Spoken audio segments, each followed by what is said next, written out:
saludo desde el Colegio Lestonat de Barranquilla, en Colombia. Mi nombre es Ivette Angulo y soy religiosa de la Compañía de María. Nuestro colegio está ubicado en el suroccidente de la ciudad, en el barrio El Bosque, y tiene 40.000 habitantes. Esta es una zona olvidada por el gobierno, con altos índices de violencia y pobreza, donde se construyen viviendas sin tener en cuenta las condiciones geológicas del lugar por tratarse de arcilla expansiva que ocasiona periódicamente remociones en masa.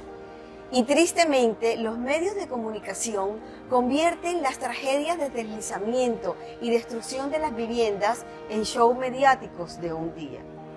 En este lugar, y con el apoyo del Ayuntamiento de Barcelona y de Andoain, desarrollamos el proyecto Prevención y Protección del Derecho a una Vida Libre de Violencia, que beneficia a 1.100 niñas y estudiantes.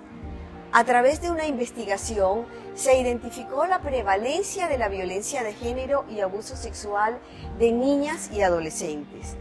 También se constató que a partir de la COVID-19, del confinamiento, se intensificaron los factores desencadenantes de la violencia doméstica, de la violencia sexual por condición de mujer, que aumentaron los problemas de salud mental, y hemos evidenciado situaciones de depresión,